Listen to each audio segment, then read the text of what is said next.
Assalamualaikum warahmatullahi wabarakatuh. Alhamdulillahirabbil wa bihi nasta'in wassalatu wassalamu ala Rasulillah sayyidina maulana Muhammadin nabiyir rahmah alladzi ballagha ar-risalah wa adda al-amanah wa nasha al-ummah wa kashafa Allahu bil ummah salatan wa salaman daiman mutalaziman bi dawam. Alhamdulillah. Subhanaka la ilma lana illa ma 'allamtana innaka antal alimul hakim. Wala haula wala quwwata illa billahil azim. Rabbi shrah li sadri wa yassir li amri wahlul 'uqdatam min lisani yafqahu qawli. Alhamdulillah, pada pagi ini yang mulia ini dapat sama-sama kita membincangkan tentang adab-adab setelah terbit matahari sampai ke waktu gelincir matahari. Apabila matahari telah terbit sekadar satu galah, maka sembahyang engkau 2 rakaat. Engkau lakukan sembahyang ini setelah habis waktu yang dimakruhkan sembahyang, iaitu masa antara selepas sembahyang subuh sampai naik matahari sekadar satu galah. Apabila matahari telah naik sampai ke waktu duha, iaitu apabila telah berlalu lebih kurang 1/4 siang, maka hendaklah engkau mengerjakan sembahyang sunat duha 2 rakaat atau 4 atau 6 atau 8 rakaat. Engkau kerjakan sembahyang ini 2 rakaat sekali salam, seperti apa yang diriwayatkan daripada Rasulullah SAW. Dan sebenarnya sembahyang ini sangat baik dan sangat besar pahalanya. Oleh itu terserahlah kepada seorang apakah dia nak memperbanyakkan ataupun mengurangkan. Dan tidak ada di antara masa terbit matahari sampai masa tergelincirnya kecuali hanya sembahyang ini sahaja, iaitu sembahyang sunat isyraq dan sembahyang sunat duha. Maka waktumu yang selebihnya hendaklah engkau isikan dengan salah satu daripada 4 perkara di bawah ini. Jadi kita isikan hari-hari kita dengan perkara-perkara ketaatan, perkara-perkara yang memberi faedah kepada dunia dan akhirat. 4 perkara yang tersebut ialah, yang pertama, yang terlebih afdal, bahawa engkau habiskan waktumu itu dengan mencari ilmu yang bermanfaat, bukan ilmu yang sia-sia, yang sangat diminati oleh orang sekarang ini, yang mereka menamakan ilmu manfaat, padahal ia bukan ilmu yang bermanfaat.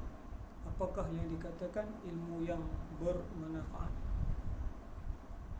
Ilmu yang bermanfaat ialah ilmu yang menambah takut dirimu kepada Allah.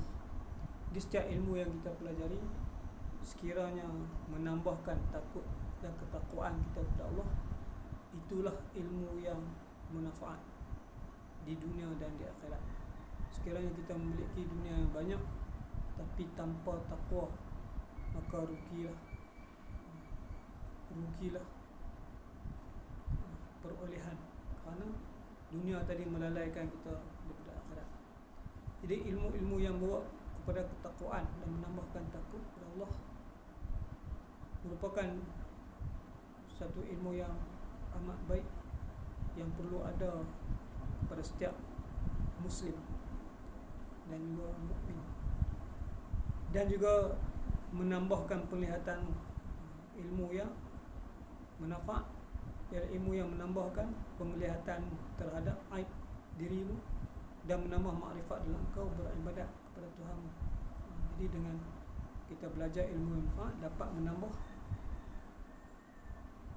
menambah penglihatan, maknanya menambah pemerhatian, penelitian kita terhadap aib diri kita, kelemahan kita, dan menambah makrifat dalam engkau beribadat kepada Tuhan, dan menyedikitkan kegemaranmu terhadap negeri dunia.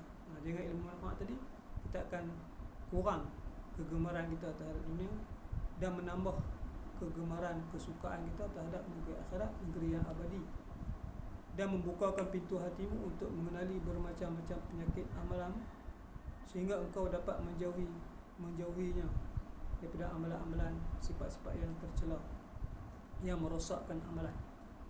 Dan ilmu yang manfaat itu ialah ilmu yang menambah pengetahuan terhadap tipu daya syaitan, hingga kau kenal akan kehalusan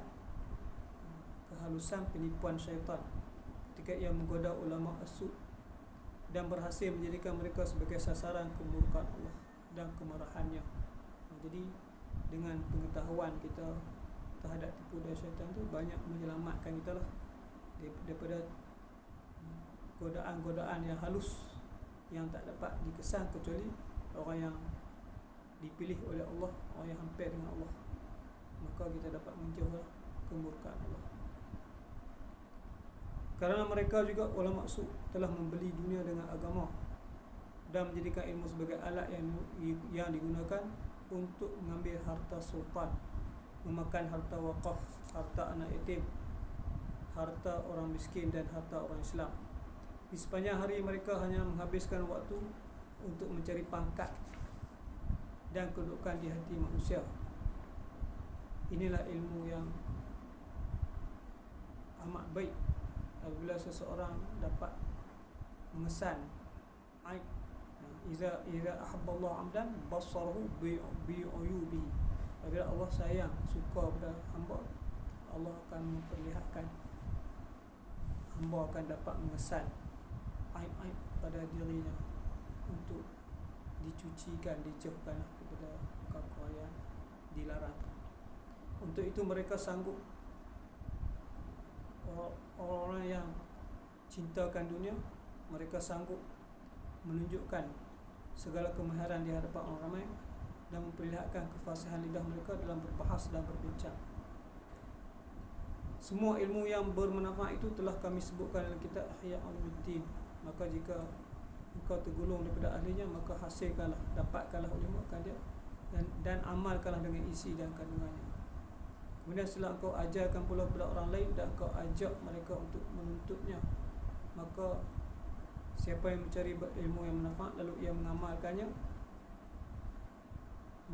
dengannya, kemudian ia mengajak orang lain untuk mencari ilmu tersebut, maka orang itu dipanggil Al-Azim, iaitu orang yang besar di alam malakut. Seperti apa yang dikatakan oleh Nabi Isa AS, apabila engkau selesai dalam mencari ilmu yang manfaat dan selesai dalam memperbaiki dirimu pada zahir dan batin, masih lagi ada baki daripada waktu, maka tidak mengapa waktu yang berbaki itu engkau gunakan untuk ilmu mazhab. Jadi sekat itu dulu, semoga dapat manfaat. Wassalamualaikum warahmatullahi wabarakatuh.